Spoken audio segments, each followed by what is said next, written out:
दादी के हाथों का जादू और खुशबू से महकता घर, माँ की मुस्कुराहट और खाने की सुगंध। MDH गरम मसाला, क्योंकि हर रिश्ता है स्वाद से जुड़ा। यूक्रेन युद्ध के बाद यूरोप के सामने ऊर्जा संकट खड़ा है। अमेरिका को यूरोप में बड़ा ऊर्जा बाजार नजर भी आ रहा है। दूसरी तरफ रूस पर अमेरिका और यूरोप के प्रतिबंध लगे हुए हैं, उससे घाटा उठाना पड़ रहा है।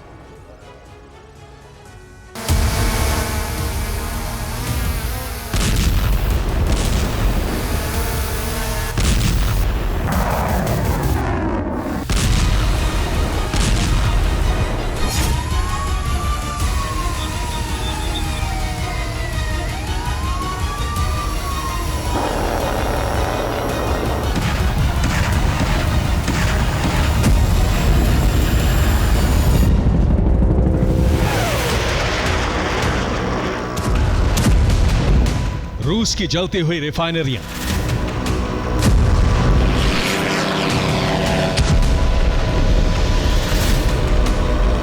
महीनों से धधकते सुलगते ऑयल डिपो।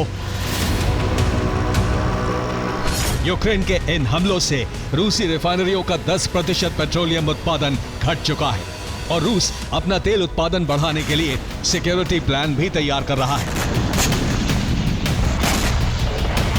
इस संकट को अवसर में बदलने के लिए तैयार हैं डोनाल्ड ट्रंप। रूस पर प्रतिबंध लगने के बाद अमेरिका ने यूरोप को महंगी LNG और पेट्रोलियम की सप्लाई बढ़ा दी है। दूसरी तरफ डोनाल्ड ट्रंप रूस के साथ एनर्जी सेक्टर में बड़ा समझौता करने की तरफ भी कदम बढ़ा रहे हैं। यानी हमेशा की तरह यह आपदा भी अमेरिका के लिए अवसर है।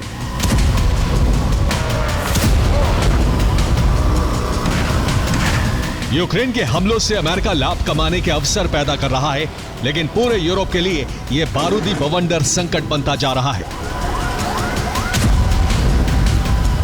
इससे पूर्वी यूरोप के देश ज्यादा प्रभावित हुए हैं। इस क्षेत्र में ऊर्जा संकट खड़ा होता जा रहा है। ये है हंगरी के विदेश मंत्री पीटर शिजार्टो। पीटर ने कहा है कि यूक्रेन हंगरी विरोधी नीतियों का प्रायोजक है। बुडापेस्ट किसी भी दिन यूक्रेन को ऊर्जा संकट में उलझा सकता है। बयान से साफ है कि हंगरी ने यूक्रेन के खिलाफ बैटल ऑफ एनर्जी यानी ऊर्जा युद्ध छेड़ने का ऐलान कर दिया है। हंगरी यूरोपियन यूनियन का इकलौता देश है जो यूक्रेन को हथियार नहीं देता। हंगरी की विक्टर ओरबान सरकार रूस समर्थक मानी जाती है। हंगरी और यूक्रेन के संबंध जनवरी 2025 से और ज्यादा खराब हुए हैं।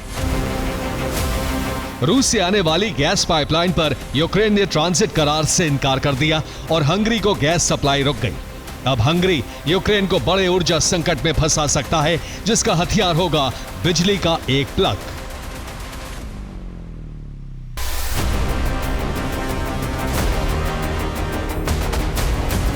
सवाल यह है कि जंग का यह नया फेज क्यों शुरू हुआ है, तो इसका जवाब भी हंगरी के विदेश मंत्री ने दिया है। पीटर शिजार्टो ने कहा है कि द्रुजबा क्रूड ऑयल पाइपलाइन पर हमले का प्लान कई मेजों से होकर गुजरा होगा। द्रुजबा पर हमला करने से पहले यूक्रेन को 100 बार सोचना था। कीव को सोचना था कि इससे हंगरी की सरकार ही नहीं, बच्चा बच्चा प्रभावित होगा।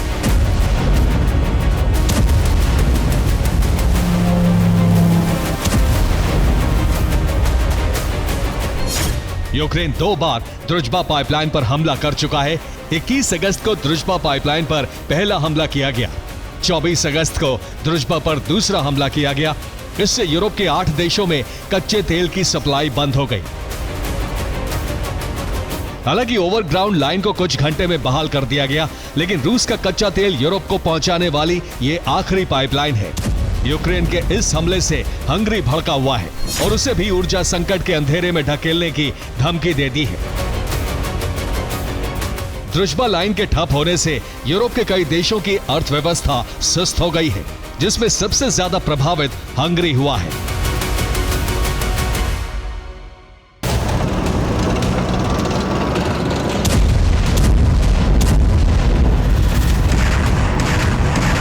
रूस यूक्रेन की जंग में रूस विरोध के चलते यूरोप ने ऊर्जा आयात घटाया और इस तरह से अमेरिका के लिए यह बड़ा बाजार बन गया।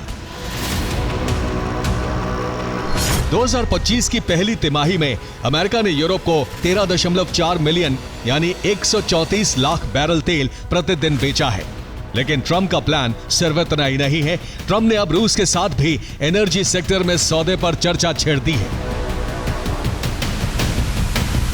इस महीने रूस अमेरिकी अधिकारियों के बीच एनर्जी सेक्टर में सौदे पर चर्चा हुई है। ट्रम्प चाहते हैं कि रूस अमेरिका की सबसे बड़ी तेल उत्पादक कंपनी एक्सॉन मोबिल को Sakhalin 1 oil and gas project में शामिल करे।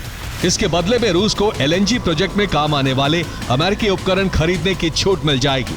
इसके साथ ही रूस से न्यूक्लियर पावर्ड आइस ब्रेकर खरीदने पर भी अमेरिका ने चर्चा की है। ट्रम्प के यूक्रेन के खिलाफ सख्त और रूस के लिए नरम बयान से इसके संकेत भी मिले हैं। ट्रम्प युद्ध विराम पर रूस को सहमत करने के लिए ये सौदेबाजी कर रहे हैं और इसमें अपना फायदा भी देख रहे हैं, लेकिन संकट में यूरोप घिर रहा है। Bureau report, TV9 Bharatvarsh. दादी के हाथों का जादू और खुशबू से महकता घर, माँ की मुस्कुराहट और खाने की सुगंध।